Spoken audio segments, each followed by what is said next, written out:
నమస్తే, welcome to Leo. మనతో ఉన్నారు సీనియర్ జర్నలిస్ట్ హేమసుందర్ గారు. సార్ నమస్తే. నమస్తే సార్, కుబేరా రిలీజ్ అవుతున్న సందర్భంలో మార్కెట్ పరిస్థితి ఎలా ఉంది?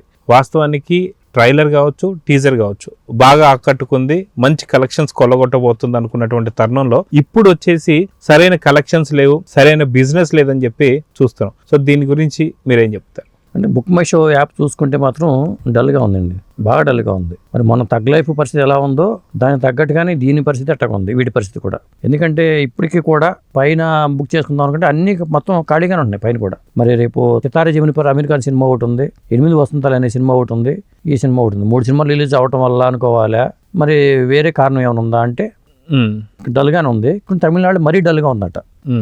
ధనుష్ సినిమాకి అంతో ఎంతో క్రేజ్ ఉంది తమిళనాడులో. అలాంటిది అక్కడ ఎందుకు డల్గా ఉందని లెక్కేస్తే ఈ మధ్యన టూరిస్ట్ ఫ్యామిలీ అనే సినిమా వస్తే దానికి బాగా థియేటర్లో కూడా మంచి కలెక్షన్స్ వచ్చినాయి. ఆ స్థాయిలో కూడా ఈ సినిమాకి బుకింగ్స్ లేవనేది ఒక సమాచారం తమిళనాడులో. అంటే డైరెక్టర్ శేఖర్ కమ్ములు అనుకునే మరి ఏ ఉద్దేశంతో అక్కడ దీనికి ఆదరణ లేదు అనేది ఒక పెద్ద ప్రశ్నార్థకంగా ఉంది ఇప్పుడు. అయితే మనం చూసుకుంటే తెలుగు సినిమాల్లో తమిళ్ హీరోలు చేసినటువంటి సినిమాలు కూడా అత్యంత భారీ హిట్ కొట్టిన సందర్భాలు చూసాం. కానీ తమిళంలో ఉన్నటువంటి ప్రజలు ఎవరు కూడా మిగతా భాషల హీరోలు ఎవరు కూడా వాళ్ళు వచ్చి షూట్ చేస్తేనో లేకపోతే వాళ్ళు యాక్ట్ చేస్తేనో అంత ఎక్కువ చూడరు. లేదంటే అది నిజంగా సినిమా హిట్ అయితే తప్ప, ఆ టాక్ వస్తే తప్ప చూడరని కొంత అయితే ఉంది. సో అది నిజమే అనుకోవచ్చు. నిజమే కావచ్చు. ఇప్పుడు ఈ సినిమాకి అట్లాగే ఉంది. కుబేరాకి ఇక్కడ ఏపీలోతో పోలిస్తే, ఏపీ తెలంగాణలతో పోలిస్తే అక్కడ చాలా డల్గా ఉందని చెప్తున్నారు బుక్ మై షో పరంగా చూసుకుంటే. ఇక సినిమాకి 120 కోట్ల బడ్జెట్ అని చెప్తున్నారు. ఇప్పుడు బిజినెస్ పరంగా చూసుకుంటే 60 కోట్ల బిజినెస్ జరిగింది. 60 కోట్ల బిజినెస్లో 20 కోట్లు తమిళనాడు బిజినెస్, 40 కోట్లు ఇక్కడ బిజినెస్. మరి ఆ ప్రకారం చూసుకుంటే ఓటీటీ రైట్స్ అమెజాన్ ప్రైమ్ వాళ్ళు తీసుకున్నారు 50 కోట్లకి అంటున్నారు. అంటే 120 కోట్లు గ్రాస్ వస్తే సేఫ్ జోన్లో ఉన్నట్టుగా చెప్పుకోవాలి ఈ కుబేరాకి. మరి ఆ పరిస్థితి ఉంటుందా లేదా? రేపు టాక్ వచ్చి బాగుంది అనుకుంటే ఓకే, బాగా పోతే పరిస్థితి ఏంటి? ఫస్ట్ రోజు కలెక్షన్స్ పరంగా కూడా ఒక రికార్డు కలెక్షన్ రాకపోతే చాలా ఇబ్బందికరంగా ఉంటుంది. ఒక షో పడిందంటే చాలు టాక్ వచ్చేస్తుంది, దాంతో అక్కడ నుంచి దాని ఎఫెక్ట్ అయితే పడుతుంది ఖచ్చితంగా. సార్ అనే సినిమాతోని ధనుష్కి ఒక మంచి సినిమా వచ్చిందని చెప్పుకోవచ్చు. అది తెలుగు తమిళంలో రిలీజ్ అయినా సరే స్ట్రైట్ ఫార్వర్డ్ తెలుగు సినిమా లాగా మంచి ఆదరణ పొందారు. కానీ ఇప్పుడు అక్కినేని నాగార్జున గారు ఉండడంతోన ఈ సినిమాకి అంత ఆదరణ లేదు, అంత సినిమా టికెట్లు బుక్ అవ్వడం లేదు, పెద్ద బిజినెస్ లేదు. మీరు ఇందాక అన్నట్టుగా తెలుగులో 40 కోట్లు అయితే తమిళంలో 20 కోట్లు మాత్రం ఎందుకు? సాధారణంగా చెప్పుకోవాలంటే ఇప్పుడు ఉన్నటువంటి తెలుగు హీరోలలో నాగార్జున గారు ఒక స్థాయి హీరో. అంటే మనం చూసుకుంటే 4 మెగాస్టార్స్లో తనొకరైతే, అదేవిధంగా చూసుకుంటే తమిళంలో ఉన్న సూపర్ స్టార్ మాత్రం ఇప్పుడు ధనుష్ అని కూడా చెప్పుకోవచ్చు. కానీ ధనుష్ ఉన్నా సరే ఎందుకని సరిగ్గా బుక్ అవుతాడంటే ఏం చెప్తారు? ఇప్పుడు 3 పెద్దవాళ్ళు ఉండారండి దీంట్లో. 3 పెద్ద నాగార్జున, ధనుష్, రష్మిక. మరి రష్మికకి అంతో ఎంతో క్రేజ్ ఉంది. ఆమె కన్నా సినిమా మీద హైప్ రావాలి కదా. మనం 4 రోజుల క్రితం మాట్లాడుకున్నప్పుడు సినిమా మీద హైప్ ఉంది అనుకున్నాం. కానీ బుక్ మై షో ఓపెన్ అయిన తర్వాత నుంచి ఆ థియేటర్లో మనకి ఆ టికెట్స్ బుక్స్ అయిన విధానం చూసుకుంటే చాలా డల్ కనిపిస్తుంది.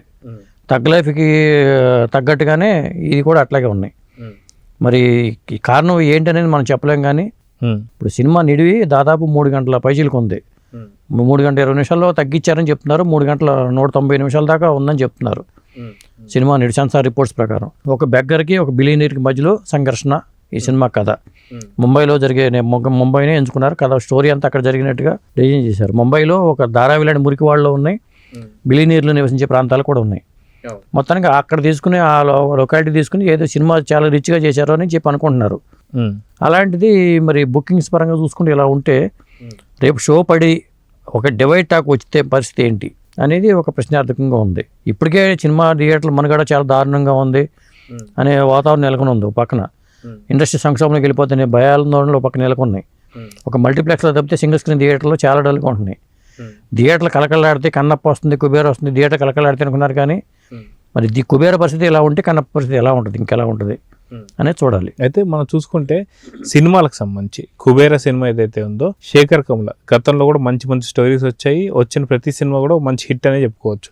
అలాంటి శేఖర్ కమ్ముల మూవీ తెలుగులో ఉన్నంత ఆదరణ తమిళంలో లేకపోవడానికి ఫస్ట్ టైం డైరెక్షన్ చేస్తానని చెప్పి అనుకోవచ్చు అంటారా? లేదా సేమ్ ఇలాంటి స్టోరీలే గతంలో రజనీకాంత్ గారి సినిమాలు మనం చూసాం.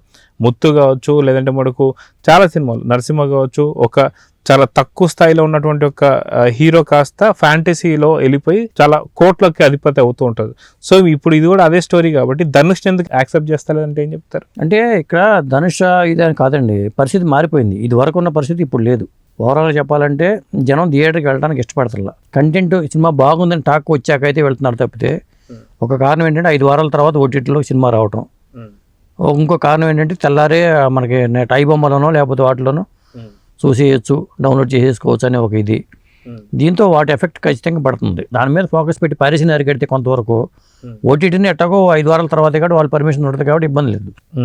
కనీసం 2 రోజు 3 రోజు సినిమా వచ్చేస్తున్నప్పుడు ఇంత డబ్బులు ఖర్చు పెట్టి థియేటర్కి వెళ్ళి చూడాల్సిన అవసరం ఉందా అనేది ఒపీనియన్.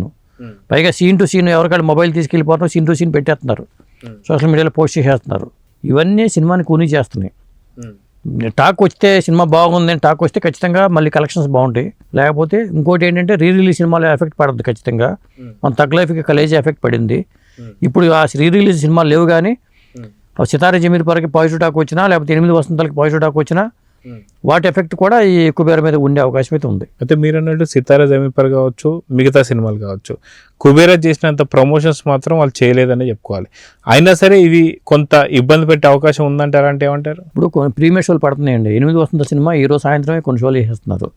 అది టాక్ వస్తుంది. అది హిట్ టాక్ వచ్చింది అనుకోండి, ఆటోమేటిక్గా జనం మళ్ళీ వాళ్ళు స్ప్లిట్ అవుతాయి కలెక్షన్స్ అని ఖచ్చితంగా. అలాగే తారే జమీన్ పర్ అప్పట్లో పెద్ద హిట్ అమెరికాది, దానికి సితారే జమీన్ పర్ అని పెట్టి సినిమా చేశారు, సొంత బ్యానర్ అది చేశారు. ఒకవేళ ఆ సినిమా హిట్ అయిందనుకోండి, 3 సినిమాలు వండేసరికి ఖచ్చితంగా మరి కలెక్షన్స్ పరంగా ఖచ్చితంగా శనివారం ఆదివారం ఆ కలెక్షన్లో వాళ్ళు షేర్ కొట్టుకుపోతారు. ఏదేమైనా కొద్ది గడ్డు పరిస్థితి అయితే ఉంది. అయితే ఓవరాల్గా కుబేర సినిమా జాతకం తేలాలంటే ఖచ్చితంగా ఒక ఫస్ట్ షో పడాల్సిందే అంటారా? రేపు 1 గంట కల్లా రిపోర్ట్ వచ్చేస్తుంది. మనం కూడా ఎట్లా రిపోర్ట్ మరి రివ్యూ ఇస్తాం కాబట్టి ఏం జరుగుతుందో చూద్దాం. సో చూద్దాం సార్, ఖచ్చితంగా రివ్యూ ఎలా ఉండబోతుంది అనేది వెయిట్ చేసి చూద్దాం. నమస్తే. నమస్తే అండి.